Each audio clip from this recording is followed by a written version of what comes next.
I have in my private practice met with people who said, I'm not spending any more money on my kid. I've spent $150,000. I'm not doing it. He or she walks out and they go right back to what they were doing. That's right. With this podcast, what we're trying to do is have real, authentic discourse. John Creuzot, it's an absolute pleasure to have you here. Yeah, today. thank you. I've known you for actually really since the beginning of us starting Inner Health. Yes. I think we go way back, and you even know one of our co-founders, Dr. Urschel. Yes. From the early days. Yes. So you're on our podcast that we started about a year ago. It's called Treatment Redefined. And what we try to do is bring in thought leaders with various perspectives on mental health, addiction, substance abuse. Could be in the treatment system, and in your case, really somebody that's been within the legal system, pioneering a lot of work that I've appreciated from a distance. So it's an absolute pleasure to have you here today. Thank you. It's a pleasure to be here. Thank you for being here. Just by way of introduction, you've got over 30 years in the legal system. 44 years. 44 years. Yeah. 44 years. Spent time as a prosecutor, judge, district attorney. Yes. 2 terms. Really pioneered, like I was hitting on, we're going to dive into some of that today. But in the late 90s, pioneering a lot of those drug courts. Yes. Helping to divert people really into situations where they could get rehabilitation. Yes. And I thought we might hit on some of those topics today because you have a lot of families that are struggling with substance abuse and mental health issues, and they've got legal issues that are often ongoing. And I think with your insights and kind of being on the inside of pioneering some of these rehabilitation programs, really on a micro but also macro scale, I want to dive around in some of that and see what some of your learnings were. Okay. But maybe just by way of kicking it off, maybe just give people a feel for your background, kind of where you grew up and family situation, how you kind of got to be an attorney. Well, I spent my first 9 years of life in New Orleans. My dad is a New Orleanian, and he was in World War II, but he finished up his service in Virginia, and there was a naval base there, and he wound up going to school there at Hampton Institute, which is now Hampton University. And he met my mom. They got married. My oldest sibling my brother was born in Virginia. My sister and I were born in New Orleans. So obviously the family moved to New Orleans, and I stayed there until I was 9, and then we moved to Texas. We moved to Houston. Okay. So that's kind of my early background. And I finished high school in Houston. I went to North Texas, got a degree there, and then I went to SMU and finished law school in 1982 and went to work for the district attorney's office in Dallas. Okay. Yeah, I think you and I have talked a little bit about this. My wife's side of the family, we've got family from Louisiana, grew up in the Marksville area. Yes. So I've always appreciated that portion of the country and the people that come from there. And as I said, that's my grandfather's hometown. Yeah. Yep. It's a neat town, actually. It's a neat little town. Yes. Okay, so if I understand it right, and just help me clarify this, now, was your mom a social worker? Yes. Growing up? Yes. Okay. Good memory. Okay. Yeah. So actually my mother got a degree in home economics. So when she actually finished college at age 19, and I don't think it was unusual for her cohorts back in that time, and she grew up in a small town, to actually finish high school at age 15 or 16.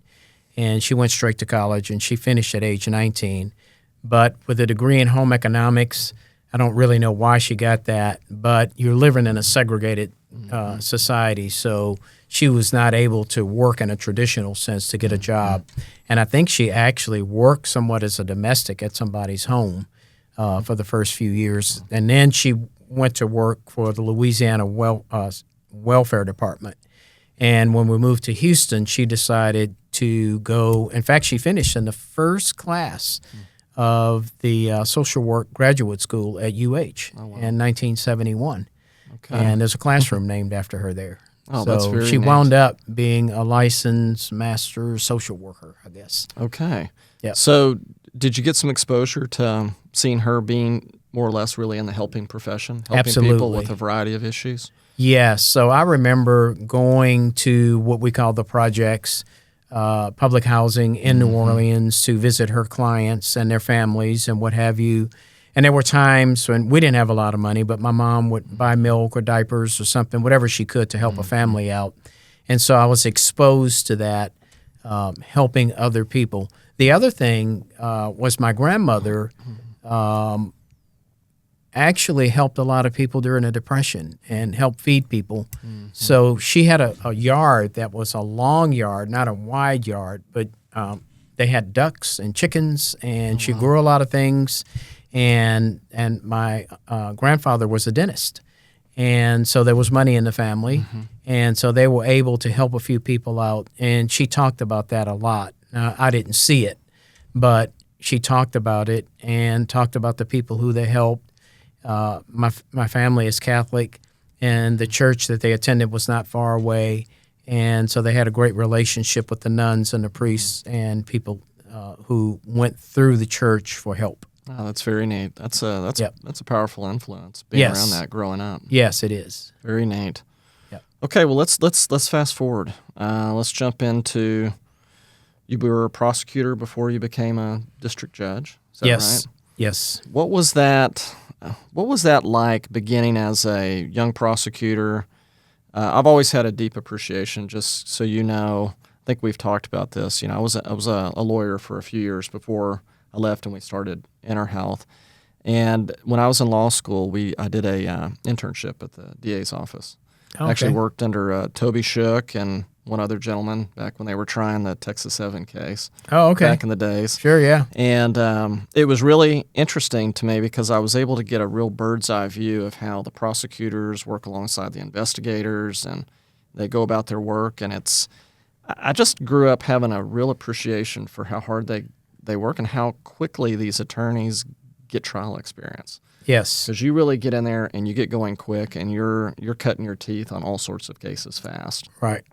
What was that experience like for you, jumping into that and then navigating to becoming a judge? How did you go through that process?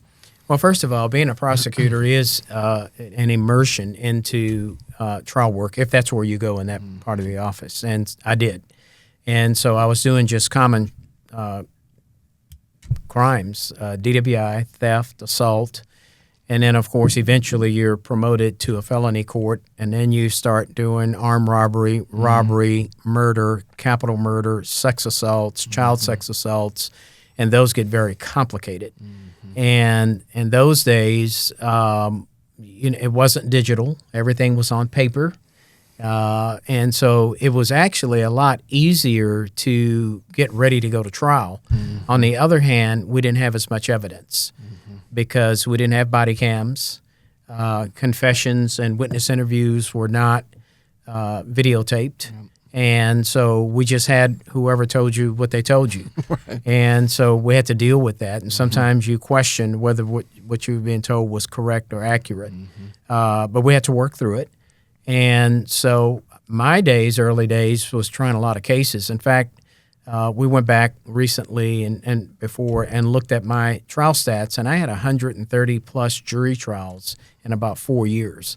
And that's either as the lead attorney or the attorney who picked the jury. So there's a lot of work in the courtroom, and you're assigned to different judges, so you learn how different judges work, and you pick up what to do and what not to do. That's right. And so I left in '89. And for about a year and a half, I was in private practice, and then Ann Richards appointed me. And so all of that, what to do and what not to do, I brought with me. I took it with me. That's right. And, of course, you have to learn how not to be a lawyer. That's an interesting thing. So you've been a lawyer for 8 or 9 years in the court trying cases, and then all of a sudden you're a judge, and you have to learn over a 2 or 3 year period how to turn that off and turn on how to be a judge. And so that was, it took me a while, and I finally realized, what am I doing? Why am I worried about what they do and the decisions they make?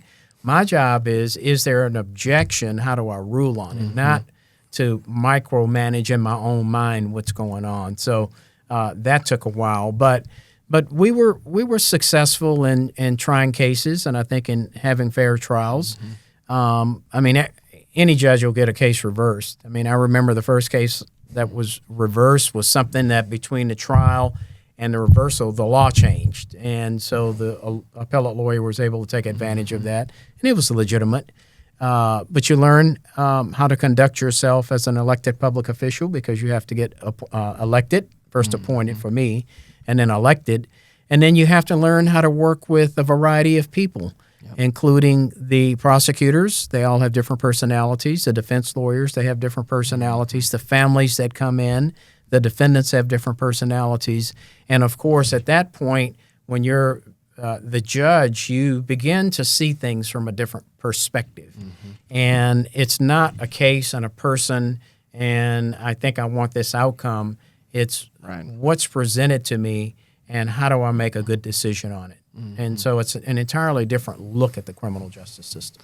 Yeah, no, I can't fully appreciate making that transition to judge, but the way you described it makes a ton of sense. Yes. Help me understand, or help our audience understand, how did you go, where did the drug courts, the divert courts, what was the genesis of this? What were you seeing?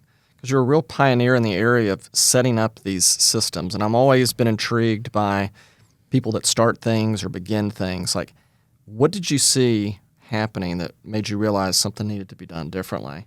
And then how did you garner really the inertia to get it going? Was there support when you first brought these ideas to the table? I'm just trying to get a feel for what was that like how did it in evolve? That moment of time.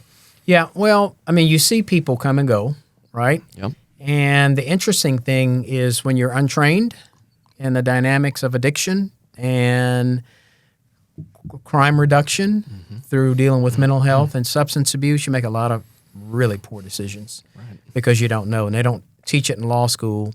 And unfortunately, in that day, it wasn't important as a practicing lawyer, either as a defense attorney or as a prosecutor. So, yes, I did see the revolving door, but I didn't know what to do about it. And the things that I did do about it, I learned later I was making a lot of poor decisions and probably increasing the likelihood that somebody would not be successful.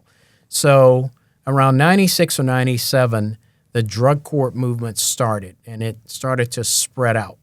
And there were some people in the administration, Dallas County administration, who saw the grants, and they thought, why not? And they looked into it and made a presentation, and I was present at the presentation. And somebody named Jeff Tauber, who was a pioneer in drug courts, he came, and he and I spoke. He was a judge in California, and he said, hey, you ought to give it a try. I think you have the right personality for it. And so it started from there. The people from the county got the grants and kind of put it together.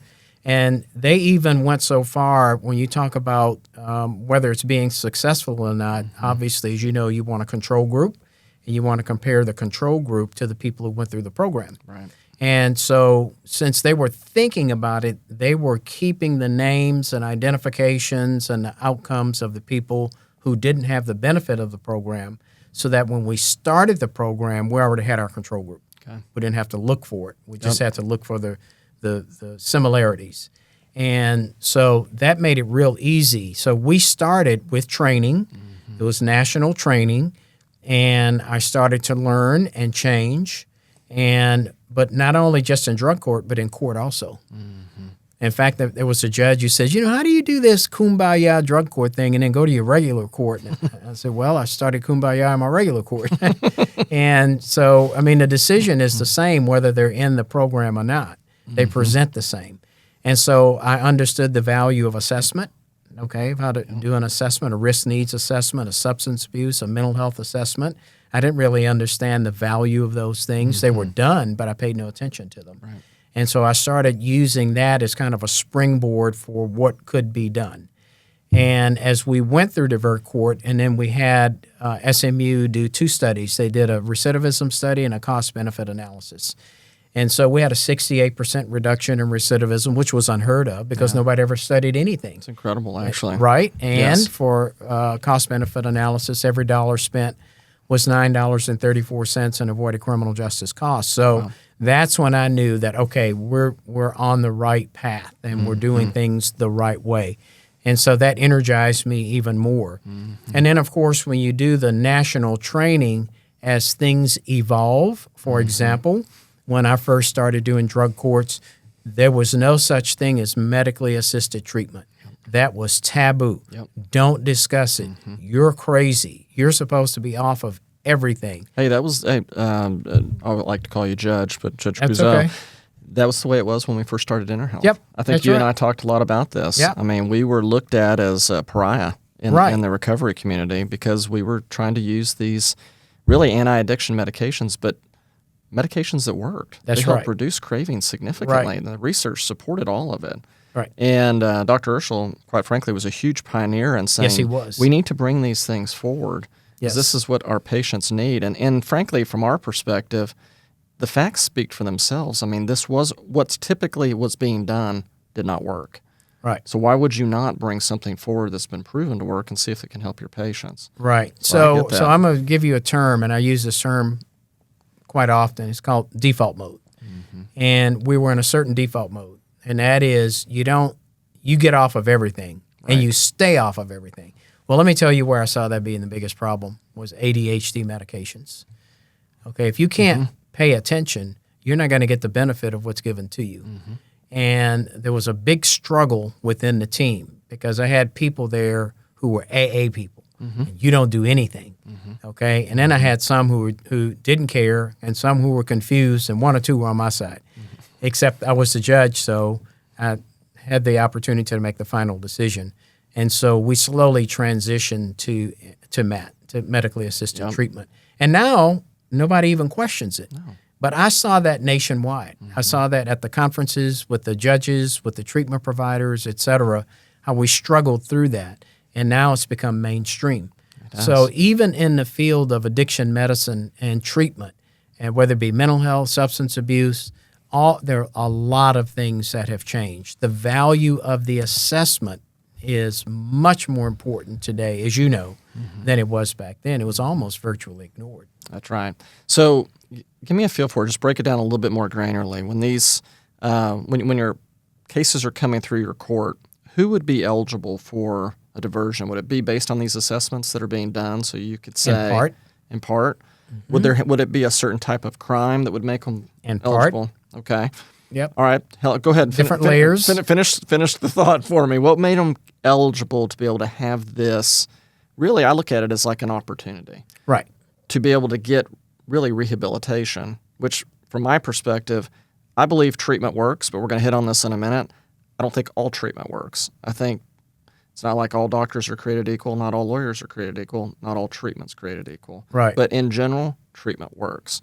Right. So what types of individuals got access? So it depends on how you decide the program and how you design the program. Okay. So let's say I want to do a juvenile program. Okay. So I want 13 to 16-year-olds. Well, okay, that's a cutoff. For sure. Right? Nothing below that, nothing above that. Okay. And then let's say I want low-risk people only who done a risk needs assessment. Okay, well, then you limit it to that. But if you want your bang for your buck, as you know, you really want the high-risk people because if you're going to put money into it, you want to get the most bang for your buck. Right. And so a lot of programs have been taught over the years to use the assessment to decide whether you're low, medium, or high risk. Okay. And then what is your risk? High risk for what? Is it for substance abuse? Is it for violence? Is it for aberrant behavior? And so you may cut out some of those. And then the other thing, too, is you may fit all the criteria except the program won't allow you in because you have a prior case. And so that eliminates you. Okay. So there's all kinds of ways that you can be included or excluded. Okay. And so what has happened over the years across the United States is there have been various, experiments with different populations. Some are women only. Yep. Some are women only and who've been sex trafficked. Some are men only. Some are men with violent offenses. Some are first-time offenders only. Some are a first-time felony offender, but if they ever had any type of assaultive offense, they're not allowed in. Some allow them in, some don't. So it's really how you design it. But once you design it, what you do with the assessments, the value you give them, and the other thing that I don't know that you're going to talk about, but that gets back to why I talk about inner health to other people, not just today. And that is the quality of the service delivery is one of the most important things. I have in my private practice met with people who said, I'm not spending any more money on my kid. I've spent $150,000. I'm not doing it. He or she walks out and they go right back to what they were doing. That's right. And I've had to, on numerous occasions, say, okay, let's not jump to any conclusions. Let's not give up yet. Maybe we will, but let's not assume it. Right. And let's take a look at where you sent the kid and what they delivered. Okay? It's crucial. And a lot of times what you found out was all they went to was an AA type treatment facility. More often than not, that is the case. That is the case. And so so they said that they had a psychiatric component to it. Did your child ever go through that? No. Was there a psychiatrist there? No. Were any medicines offered? Oh, of course not. No medicines. Okay, so what was delivered? Well, they went to AA meetings 3 times a day and this, that. Okay, and you paid $100,000, right? Yeah. Do you know you could have gotten that for free? That's exactly right. All you needed was a sponsor and a place, and you could have gotten that for free. And so let's try to reconfigure this decision and see if we can find somewhere that better suits the needs of your child. So the other thing that I did in private practice was I utilized one, and I don't know if you remember this, but I utilized Christy Compton, who's a PhD psychologist, and she did all of my full-scale evaluations. Because one of the things that is in the middle of this is mental health. Absolutely. Okay, and if you are not addressing the mental health aspect, you probably won't be as successful, or maybe not successful at all, with the substance abuse. That's right. And so getting that teased out and cleared off and try to figure out how to combine those two treatments was one of the ways that you create success. Yep. No, I couldn't agree more. It's, for some reason, I feel like our treatment system's really bifurcated mental health and substance abuse, and really they're one and the same. And I didn't, it took me maybe 2 weeks to realize after we had begun Inner Health that we're really in the mental health field. Just our patients, they're using to offload a lot of those feelings, really to nullify a lot of those symptoms, and just you didn't want to feel this way, so you use in order to calm yourself down. Right. But in order to fully address it the right way, you have to have the mental health and the psychiatric component involved in treatment. They call it dual diagnosis treatment. A co-occurring disorder. Yeah, co-occurring disorder. But it is bringing, and who is best suited to address that? Well, I think having a psychiatrist involved helps. Yes. And more than just rolling through a couple of days a week, making sure your detox is okay, you've got to spend time with patients.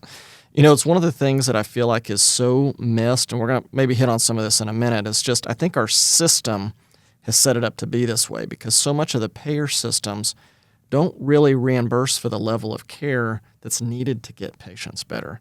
It's a more or less a managed care standard of care, which incentivizes volume, quick movement, lower levels of care for people that maybe shouldn't be there in the first place. Right. It's hard to get the, say, residential or intensive treatment unless you failed out 2 or 3 times. Over the last 18 years, my thought is there's worth a study in there to look at how many people hurt themselves or hurt others that couldn't get access to the level of care that they needed because they weren't eligible to get in there in the first place. Well, many.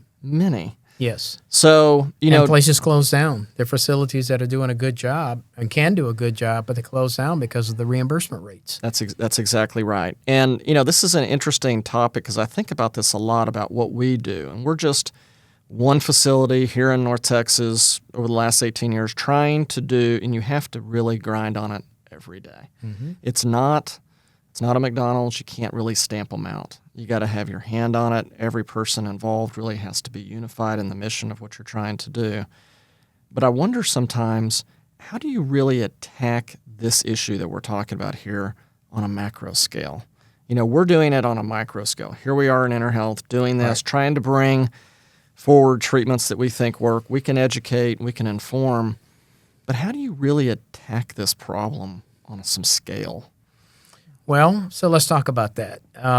Back in 2005, the state of Texas had 150,000 occupied prison beds. Mm-hmm. And the state was told that you will soon need another 17,000. And it was a bipartisan effort. Rick Perry was the governor at the time, so it's a different political dynamic going on in the state. And he and the Democratic leaders decided we're not going to do that. And so what will we do? Well, the only thing that was actually studied and had promising results was the VERT court. So they didn't actually change the law. They changed the funding, and they created more opportunities for assessments. Yep. Okay, they created a statewide better, and some people would argue about that, but risk needs assessment. They put in trailers or a substance abuse and mental health component to see some screening to see if you needed a full assessment. And then they created more safe P beds, substance abuse felony punishment facilities. And then we created intermediate sanctioned facilities, which were 90 days instead of maybe 180 days. And some of them dealt with cognitive behavioral problems, some of them dealt with mental health problems, and some of them dealt with substance abuse. So we could triage you out to where you needed to be. And to make a long story short, and today we have 136,000 prison beds, not 167 plus. Okay? Yep. So you can actually do this. And then one of the other things was they created some incentives for counties to do it. And then they put together what's called diversion money, that you had to justify the use of it. That is, you had to have better outcomes than not using it. That's right. And as that spread across the state, there are now several hundred different programs across the state.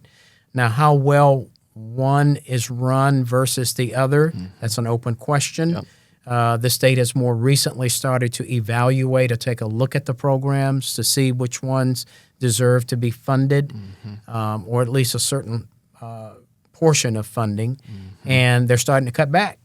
Okay, some of them, the judges don't show up, or Right. they're doing all kinds of things, and so even that needs to be monitored. You know, that you have a program, and so one of the things that I'm really big on is outcomes. And I want to distinguish between output. An output is how many people go through. right. An outcome is what impact did it have on them. That's absolutely And so I think the place where we really need to focus on is when we refer someone or we create a pathway for treatment, how well, first of all, are they delivering the correct treatment? That's Number right. one, and how well are they doing it? And I think that's the next area. And I've said this for 20 years, that we don't do enough of that. No, we don't look for that. And Right. that was one of the things that I, in private practice, appreciated about InterHealth, is that I had a pretty good faith that, and I don't know what your therapist to patient ratio is today. It used to be 4 to 1. It's still And- about the same. Okay. Yes. Well, I mean, when you go into the public sector, it's 20-something to 30-something to 1. You're not getting a lot of good quality time. And so the thing that I appreciated was that I understood the ratios were low. And I used to go up, as you know, and visit with the therapist and my clients, and I could see the progress or lack of progress. And it wasn't the therapist's fault. It was usually some hang up with the person. And so trying to distinguish what that is, sometimes it takes time. Yep. And it takes patience to allow that person through, which is the same thing in drug court. So if you have an 18-month time frame to have somebody in a drug court, you see them come in oftentimes not so well and leave out very well, but there's a lot of bumpiness in the road. That's right. And so you have to be able to weather that with them. So speaking of time, let's hit on that just briefly. So with the drug courts, were they in there that amount of time, about 18 months? Yes.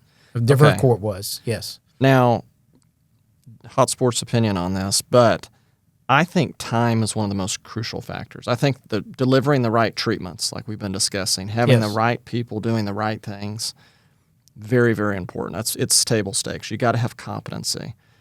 But time is crucial. Yes. One of the things that I see is just even outside of just the public system, but even in the private sector where we are, is a lot of the patients and families, they don't have the time necessary to get better.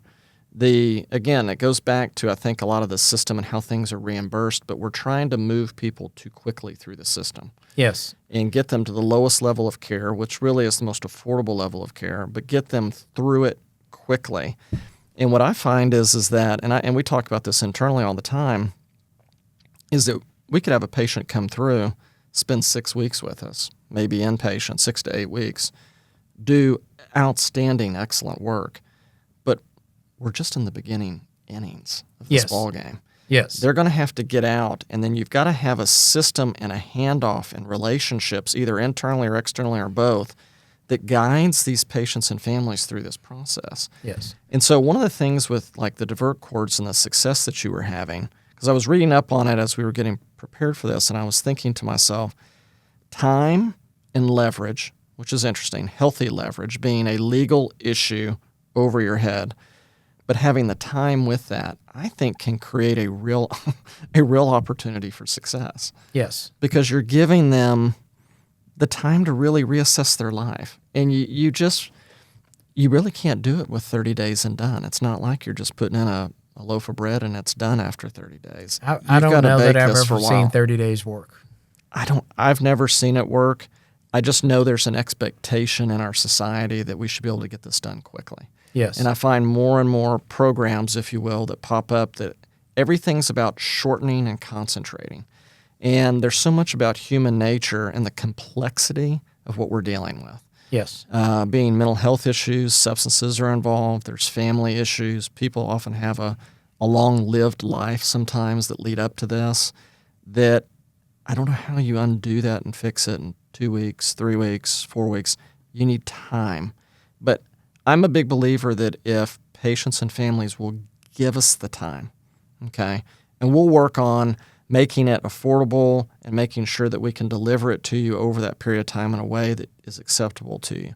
But if you will give us the time and allow the treatment to take place, you will get better. Yes. Like the prescription works. Yes.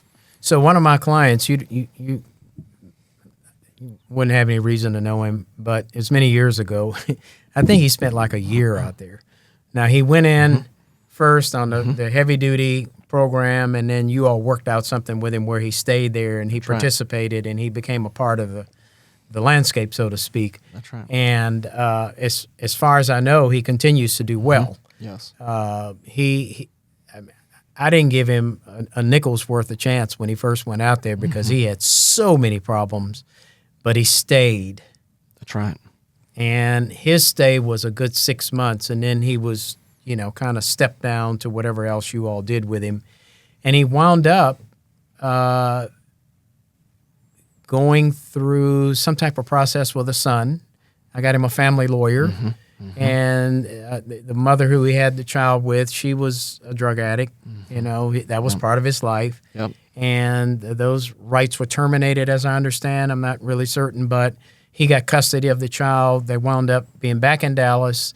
The child was in school and doing well.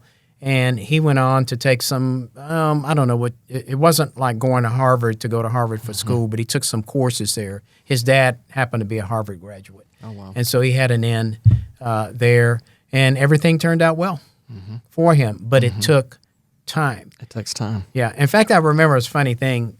When he first went there, the staff called me and said, "Hey, are you coming up to see him?" And I said, "Nah, not coming."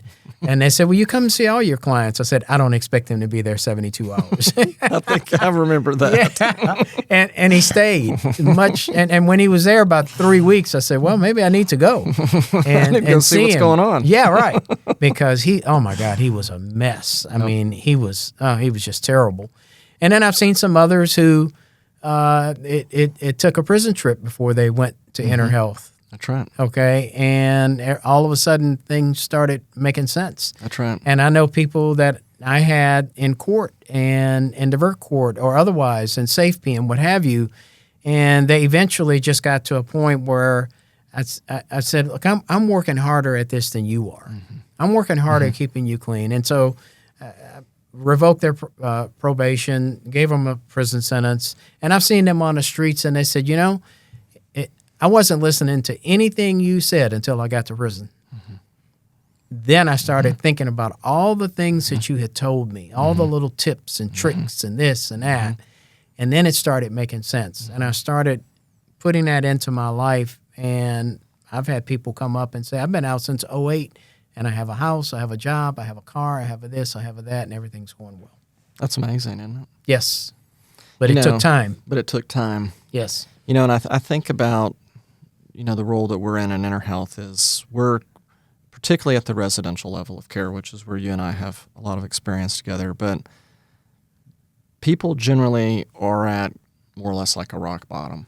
There's something going on that's not allowing them to be able to be successful in their home life, in their career, may have legal issues. Yes. There's a lot of things going on. Yes.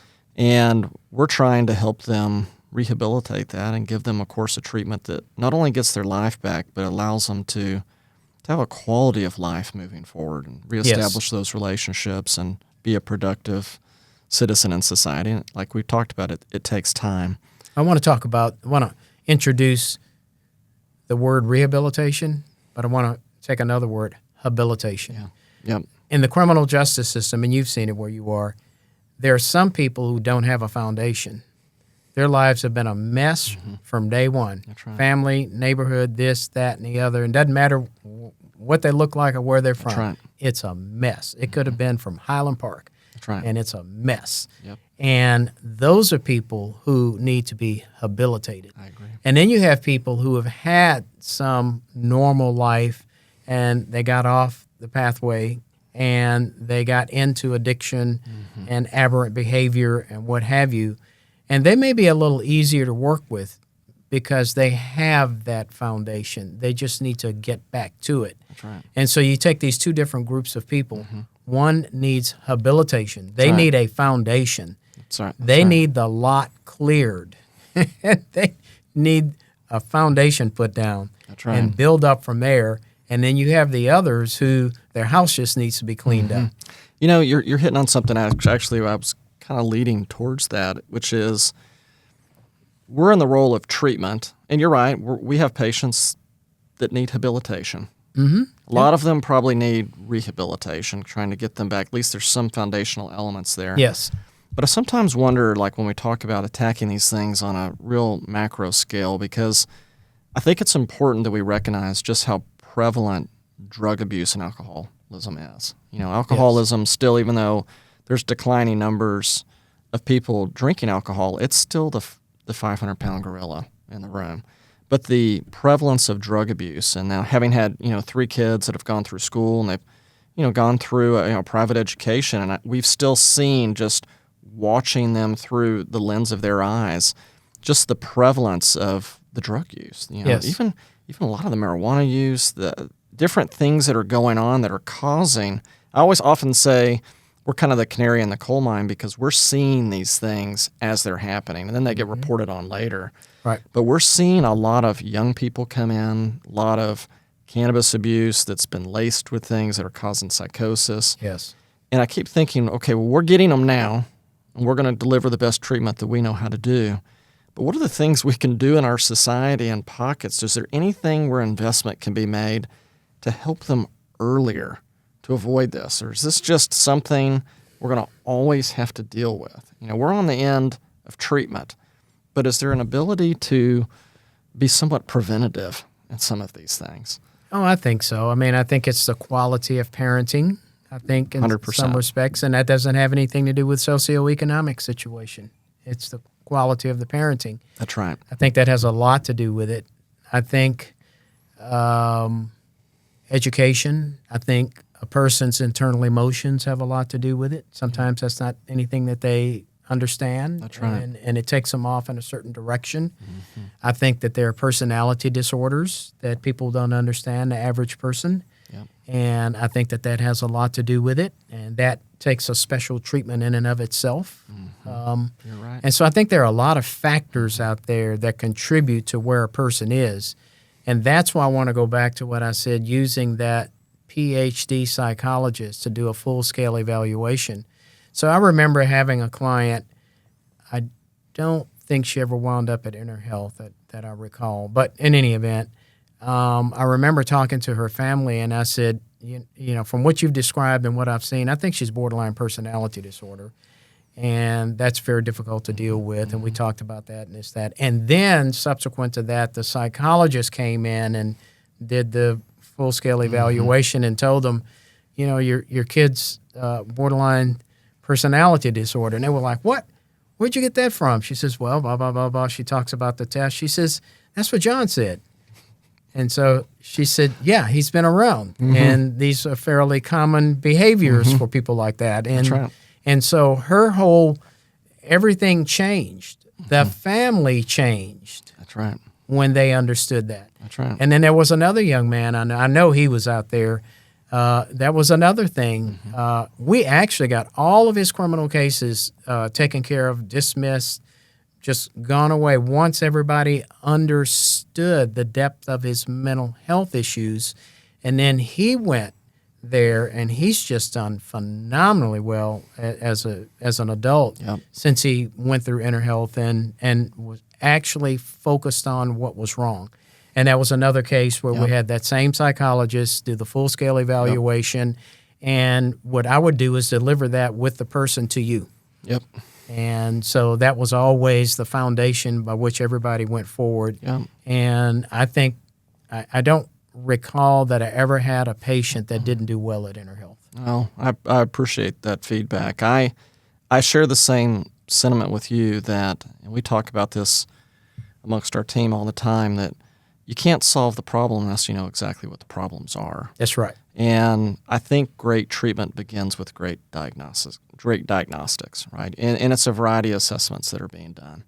You're getting biopsychosocial assessments from therapists, you're getting medical assessments, psychiatric assessments, neuropsychological exams, different vantage points.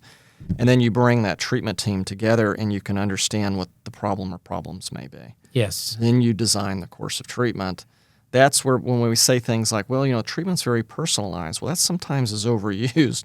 You need to start with, why is it personalized? It's personalized because we each have our own sets of problems, and ours are different. We may both be using, but the diagnostic problems are going to be different. Right. So, and again, that goes back to the time element. It takes time to do those. Right. It takes time to collaborate. Well, first conduct the assessments, then collaborate, and then really understand what is it we're going to try to solve here. And once you have it in place, let's put a treatment plan together that really hits on those particular issues. Right. Well, one of the other dilemmas I had was with the parents who said, look, I've done this before. I'm only paying for 30 days. Yep. That's all I'm doing. Well, then they tell that to the kid, or I said the person, the child, however old, and, that sets in their mind that I'm out of here in 30 days. That's right. Well, okay, we have a problem. Okay, we don't know where he or she is going to be in 30 days. And so if we start setting these artificial boundaries, you've told them all they need to do is put up with this nonsense for 30 days and they're out of here. That's right. And so if you do that, you're true. working against yourself.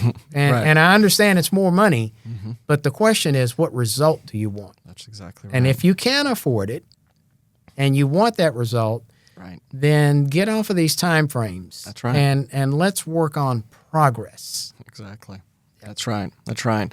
There's some new things that I'm really excited that we're working on. I'm going to run some of them by you because you're very well versed in this. If you're ever looking for a new career, you need to give me a call. I think we've got a role for you at Inner Health. Okay.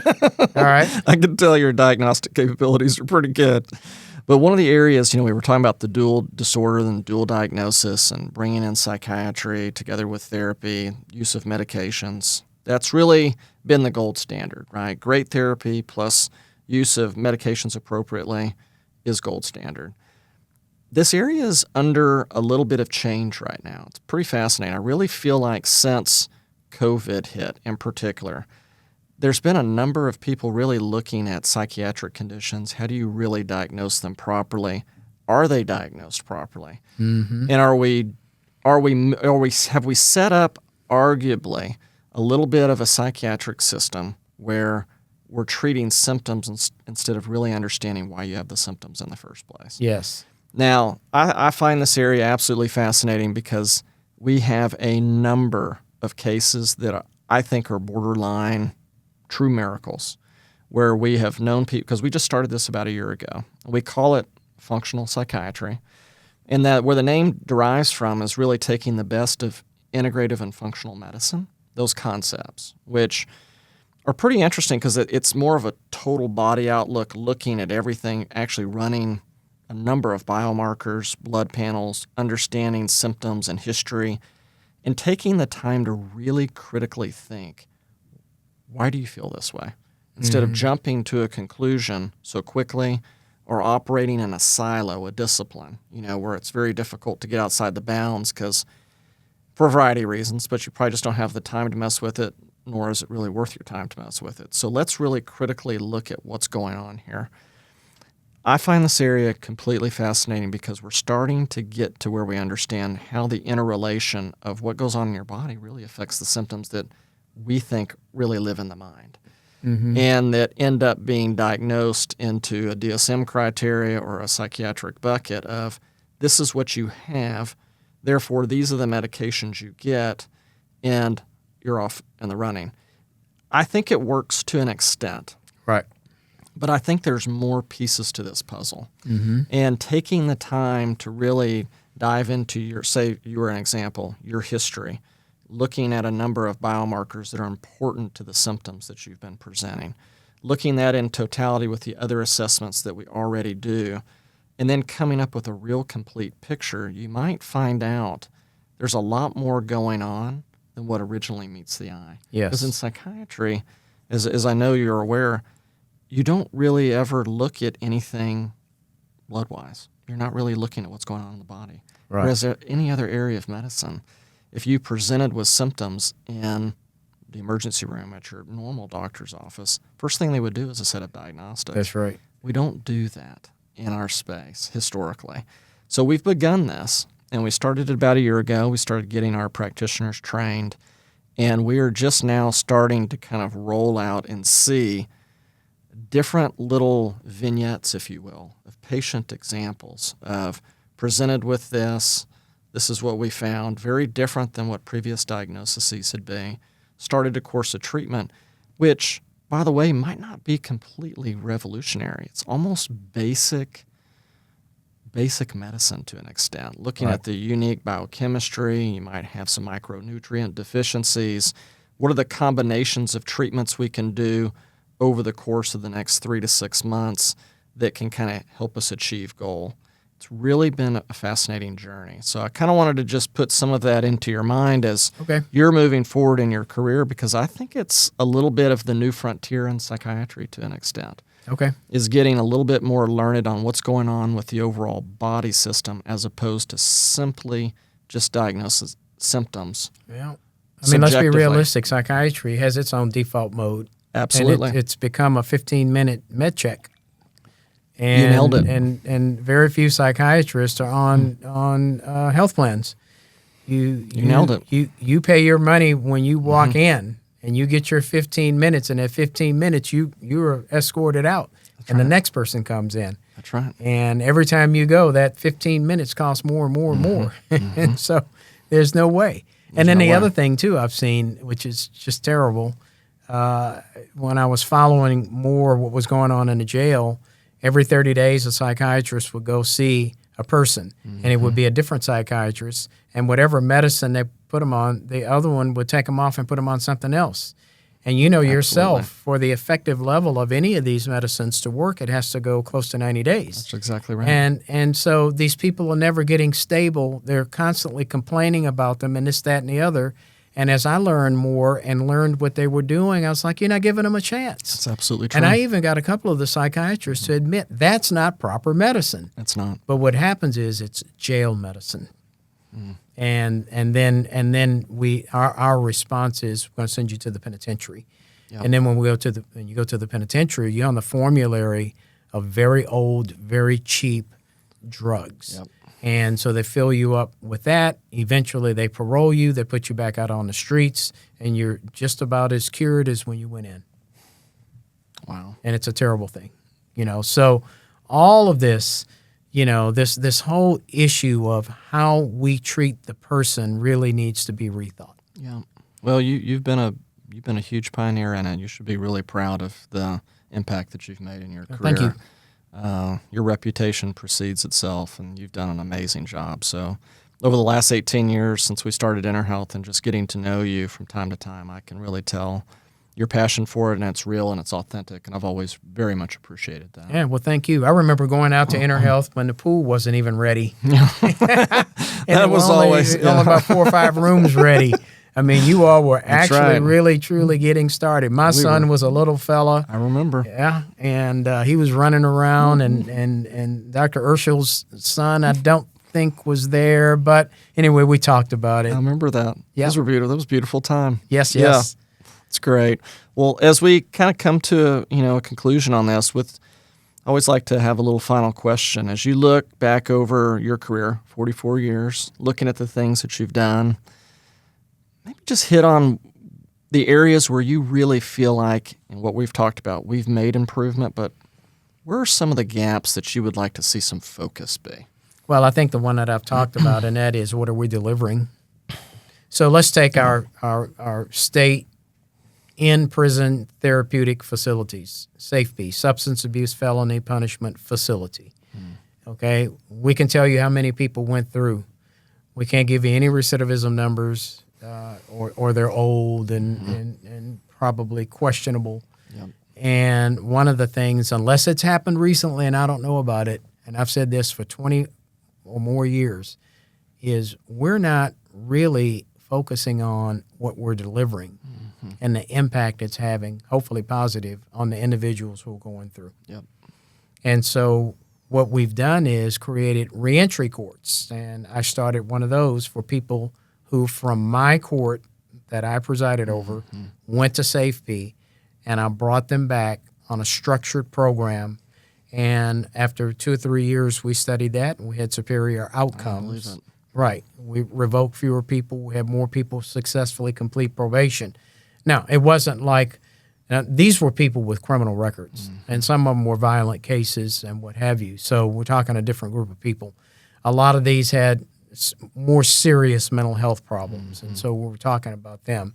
But we did see success, and we saw some very compelling success. In fact, I'd like to just take a moment to tell the story of one young man who came in, and he sat at the back of the courtroom, and he was very angry. You could tell that. But there was always the same young lady seated with him who she seemed more confused than angry. And at some point, I started talking to him, and he kind of eased up. He was less angry, and he moved from the last to the next row up and finally he put himself in the jury box where he was always right next to me. And what I found out was that he had been raised in a violent environment, and stepdad, boyfriends, dad, whoever were violent towards him, and that became his default mode. And that's how he saw the world. And of course, every time he went to the courthouse, what did he receive? Prison. So we're not any friends. He doesn't see me as being a friend. But bringing him back from that environment and being in a courtroom where we're talking about our issues and our problems and how to solve them and doing some role modeling and stuff, he started to rethink who he was, and his default mode changed. And one of the last things I knew about him was he was working as a mechanic of some sort, and somebody stole his truck and stole his tools. And he said, before I met you, first of all, I wouldn't have had the tools in the truck. But if I did, I'd have gone out and used. I'd have solved it that way. He says, today, I'm working on getting more tools on another truck, and I'm staying clean and sober. So there's a true turnaround, a true default mode change. And one individual who came in very hostile, very angry, and left out very productive. I love that. That's a wonderful story. Yeah. Well, I have to tell you, it's been an absolute pleasure to reconnect with you. Yeah, same here. I really appreciate you giving us your time. And, again, I'll just say it. I just really appreciate the work that you've done. So well, thank you. Thank you for everything that you've done. Appreciate you. Thank you. Thanks for all you all have done. Thank you, John.